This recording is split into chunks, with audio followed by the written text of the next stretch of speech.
Louisiana, a place known for its haunting beauty, mist-covered swamps, quiet backroads, and towns where everyone seems to know everyone.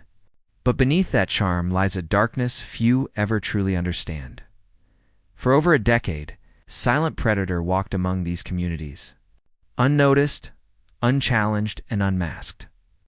A man whose shadow crept across the state, leaving behind a trail of fear, devastation, and unanswered questions. Tonight, we step into one of Louisiana's darkest chapters and uncover the chilling truth behind the state's most prolific serial killer. This is Unmasking Louisiana's most prolific serial killer. Louisiana has always been a place of contrasts. By day, its small towns breathe with a slow, familiar rhythm. Neighbors waving from porches, families gathering for Sunday dinners. The comfort of a community where everyone feels accounted for. But when the sun slips behind the tree line, the world changes. The air grows heavier. The quiet stretches longer than it should. And in that silence, anything can hide. In the late 1990s and early 2000s, this sense of calm began to crack. A series of disappearances and murders started whispering through communities across Baton Rouge, Lafayette, and the rural parishes that connect them. At first, these tragedies felt isolated, heartbreaking, yes, but not yet connected. People mourned, then tried to move on. But the unease lingered. Something felt wrong, even if no one could quite explain why. Mothers warned daughters not to walk alone. Families double-checked their locks. Police worked case after case, yet answers stayed out of reach. Louisiana, a place built on routine and familiarity, slowly shifted into a landscape of suspicion. The air that once carried the sounds of cicadas and church bells now carried something else, fear. And quietly, beneath the surface, a pattern was beginning to form. A pattern no one would see clearly, until it was far too late. The first warnings didn't arrive with headlines or breaking news. They came quietly, almost too quietly. A woman failing to show up for work, a family member not returning home after an evening errand, phone calls going unanswered. At first, each disappearance felt like an isolated tragedy, painful but explainable. In 1998, the body of 23-year-old Randy Mabor was discovered in Zachary, Louisiana. She had been taken from her home, her young son found alone inside. Investigators searched feverishly, but clues were thin, scattered, and pointed in no clear direction. The case grew cold, and the community tried to heal then. In 1999, another woman vanished, this time in Baton Rouge. Her family sounded the alarm immediately. Begging police to take the case seriously? Officers responded, but the investigations remained compartmentalized. Different parishes, different jurisdictions, different detectives. No one saw the larger picture forming by 2001. Yet another woman was reported missing, her car found abandoned near a rural highway. Locals whispered that something was wrong, that Louisiana wasn't dealing with random crimes. But law enforcement hesitated to connect the dots. In their eyes, these cases were tragic, yes, but unrelated. There was no single suspect. No pattern they were willing to acknowledge. No evidence strong enough to force collaboration between departments, and so the early warnings were dismissed. The first victims became statistics on separate case files. What no one realized was that a single predator was weaving a deadly path across. The state growing bolder, more confident and more invisible with each strike. Louisiana wasn't facing isolated crimes. It was facing the rise of a serial killer, and by the time authorities finally opened their eyes, the damage had already begun. For years, the cases sat in separate folders, handled by separate detectives in separate parishes. Each one grim, each one incomplete. But as the disappearances continued, something began to shift. A few investigators working far from each other started to notice unsettling similarities, echoes from one crime scene to the next. The victims, for one, shared a pattern. Many were women in their 20s or early 30s. They lived ordinary lives, had families, responsibilities, routines. They weren't connected to each other, yet their stories felt hauntingly parallel. A woman taken from her home without a struggle, another vanishing while running errands. a third disappearing just steps away from safety. It was as if someone was choosing them, watching them, studying their vulnerabilities. Crime scenes carried their own chilling consistencies. Homes showed signs of forced or silent entry. Personal belongings were left behind, suggesting the victims had no time to react. In several cases, cars were found abandoned, keys still in the ignition. Doors left ajar as if life had been interrupted mid-step. There were behavioral clues too, though subtle. The abductor moved with confidence, selecting victims he could reach easily. He understood the rhythms of their lives, when they were alone, when they weren't expected, when darkness offered cover. He struck quickly, efficiently, without witnesses. His method showed planning, but also escalation. With each case, he became more reckless, more comfortable slipping in and out of neighborhoods undetected. Still, these similarities weren't enough on their own. Louisiana's law enforcement was fragmented, parishes working in silos, crime labs overwhelmed, DNA technology limited. No centralized system existed to connect the puzzle pieces scattered across the state. But the pattern was there, quiet at first, then louder. A rhythm of violence that pulsed beneath Louisiana's surface. And as more women disappeared, it became impossible to ignore. The question wasn't if there was a serial killer. It was how long he had been hiding in plain sight, and how many more victims there were left to find. Every serial offender leaves a trace, not always physical, but behavioral. A rhythm, a preference, a method. And in Louisiana, that method slowly revealed a predator who understood people far too well. He didn't choose victims at random. He watched. He waited. He blended into the landscape so naturally that no one ever noticed him observing the most intimate details of a person's life when they left for work, when they were alone, when their guard slipped. He had an instinct for vulnerability, almost as if he could sense the precise moment someone became isolated. His approach was silent. No forced confrontations, no dramatic encounters. He targeted women who lived quiet lives, often near rural roads or neighborhoods where the night swallowed sound. He moved swiftly, striking in the brief window between safety and danger, the walk from the car to the door. The late-night errand. The moment a porch light flickered off, psychologically, he was a chameleon. Outwardly ordinary, even forgettable, he lived a double life hidden behind routine. To neighbors, he might have seemed like any struggling man trying to find his place. But beneath that facade lived someone calculating, detached, and capable of slipping in and out of scenes without leaving chaos behind.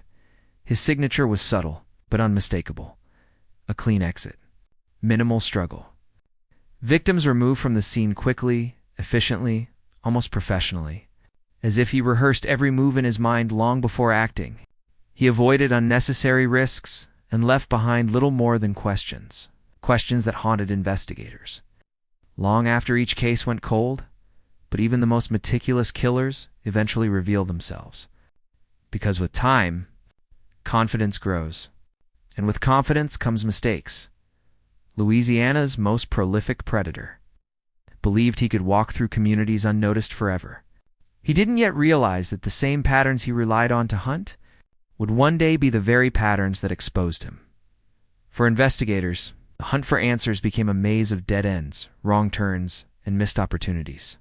Not because they weren't trying, but because the system they relied on was fractured. Each case lived in its own bubble, with its own detectives, its own theories, its own limitations.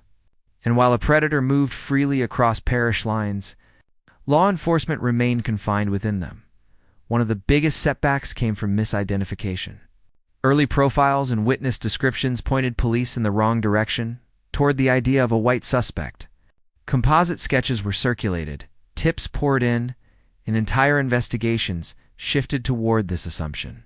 It wasn't just a mistake. It became a blinding belief.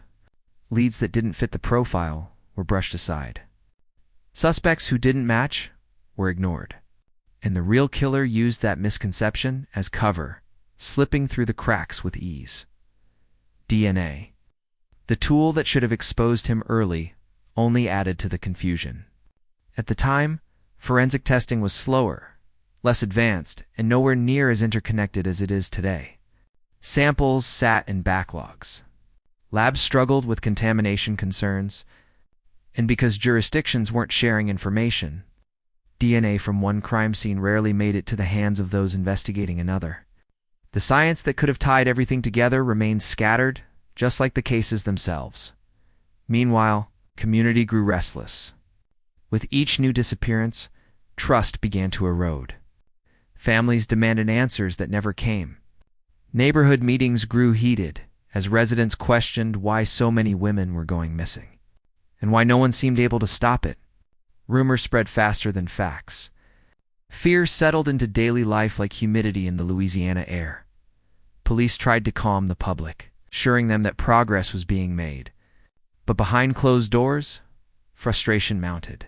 Detectives knew they were missing something big, but they couldn't see the whole picture. The pieces were there, just not in the same room, and all the while, the killer continued to move through communities with a chilling confidence.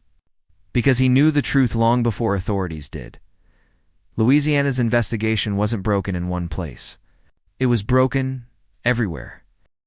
To understand a killer, you must look beyond the crimes. You must look at the man who committed them. And in Louisiana, that man was remarkably ordinary.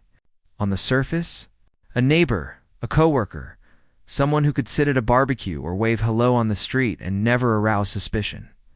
By day, he lived a life that seemed mundane, a routine job, casual friendships, a family that trusted him. No one could have imagined that beneath this ordinary exterior was a mind orchestrating horrors that would shake an entire state. Friends described him as quiet, polite, sometimes withdrawn, but behind closed doors, another side existed. Meticulous, controlling, and deeply calculating. His double life was a mask perfected over years. He knew exactly how to blend into communities, choosing victims who were overlooked and targeting moments when they were most vulnerable. He planned, he observed, and he executed with precision. Ordinary settings became hunting grounds, and everyday routines became opportunities for terror. Those who knew him would later struggle to reconcile. The image of the man they saw daily with the predator law enforcement was chasing. It was a chilling reminder that evil doesn't always announce itself. Sometimes it hides in plain sight.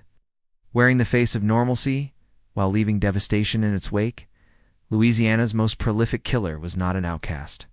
Not a stranger, he was someone people passed on the street. Someone who slipped through the cracks because the mask he wore was too convincing, until it finally began to fall. For years, Louisiana's most prolific killer seemed untouchable. Each crime left investigators frustrated, families devastated, and communities living in fear. But no predator can remain invisible forever. And eventually, the tiniest slip became the thread that would unravel everything. The breakthrough came not from a dramatic chase or a sudden confession, but from painstaking forensic work. DNA samples collected years earlier, some forgotten, some mishandled, were finally re-examined using newer, more precise techniques. What had once been a backlog of evidence became a map leading directly to him. Investigators pieced together the connections between cases, patterns, and victim selection. Behavioral signatures and geographic overlaps that had once seemed coincidental. Slowly, the web of terror was traced back to a single man, someone whose quiet life masked the horrors he had committed. Every detail, every mistake he thought was hidden, now worked against him. The arrest itself was methodical. Officers approached with caution, aware of the danger and the gravity of what this man had done. When he was finally taken into custody, there was a profound sense of relief, not just for law enforcement, but for every family whose life he had shattered. Yet even in that moment of closure, questions lingered. How many more victims remained undiscovered? How long had he been planning, watching, waiting? Louisiana's nightmare was over. But the scars he left behind would last a lifetime. When the killer was finally behind bars, the sense of relief was palpable. But so was the grief. Families who had spent years searching for answers were left to confront a reality they could never fully prepare for.